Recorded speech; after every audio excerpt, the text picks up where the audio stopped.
In previous videos, we explained the orb in Leonardo da Vinci's Salvator Mundi. Now we will go to the very source of the orb.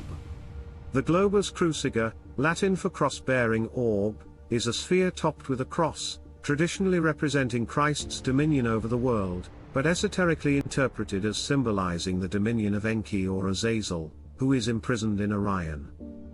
The coronation ceremony of King Charles III was named Operation Golden Orb.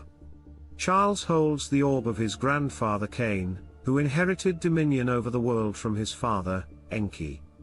The gold is a reference to their solar deity, the monad, and to their so-called blue blood, which, according to ancient accounts, makes them shine like gold. At the strange beginning of the story on Earth, Cain becomes a murderer. His offering does not please God, yet God protects him. Why does God protect Cain after the murder, and which God is it? Genesis 4:15-16, whoever kills Cain, vengeance will be taken on him sevenfold. And the Lord set a mark upon Cain lest any man finding him should kill him. Cain received a blessing, not a curse. Again, the problem is making a polytheistic story monotheistic. Cain was protected by the Lord, his father, Enki Samael. Cain then dwelt in the land of Nod, located east of Eden. Nod means wandering or exile, symbolizing Cain's restless, nomadic travels. In one way, it means the kings of all nations, who have the Mark of Cain, who are blue-blooded. Mark of Cain? In the Midrash and Phoenician traditions, the Mark of Cain is defined as being a cross within a circle. It was a symbol of kingship, which the Hebrews called the Malkut, sovereign kingdom, 10th final Kabbalistic Sephirot. It symbolizes the manifestation of the divine in the physical world, feminine receptivity, and the concept of self-sovereignty and leading oneself to wholeness. Whose kingdom are they talking about? Kingdom belongs to Tiamat, the dragon queen and great matriarch of the Grail bloodline.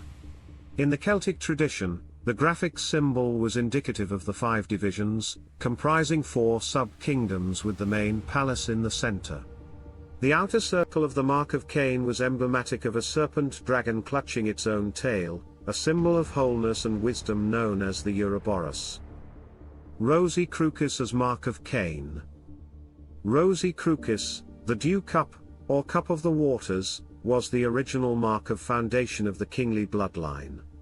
The cup, as identified in bloodline of the Holy Grail, was itself emblematic of the womb, representing the maternal aspect of kingship, whence the blood royal, the waters of enlightenment, flowed.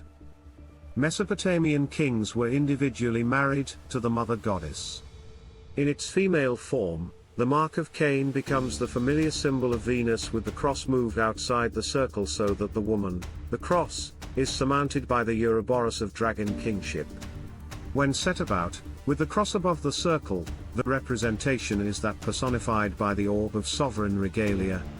So these bloodlines became king on earth. In circle. The center point is the hidden God, while the circle is the created universe. Symbol represents the infinite within the finite. The letter Q in its Gnostic meaning assigned to moon, Cain, queen. These were related with the divine menstruum, monthly essence of goddess, star fire. It was represented as an all-seeing eye, the aim, whose symbol was a dot in a circle. Letter Q is the representation of the Venus symbol, crossed below the circle, which represents goddess Isis, Lilith, and Ninkorsog. Gnostic symbols are said to show the story of their lineage. At the top, you can see the star fire, a symbol of the goddess. Below it is the mark of Enki, placed upon Cain. This suggests that they began a lineage on Earth. Their descendants are portrayed as the queens and kings of the earth. They are considered eternal kings and queens. If you view world history as a whole, from the first known kingdoms, Babylon, Egypt, and Samaria, you see that kings and queens have always belonged to certain special families, often described as blue-blooded. Let's go back to the beginning.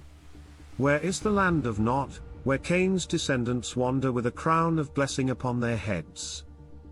They move from land to land, becoming kings of kingdoms, yet they claim dominion over the entire world. This is their wandering, this is their agenda. One of them must rule the earth as a whole. This is what they call Agenda 2030.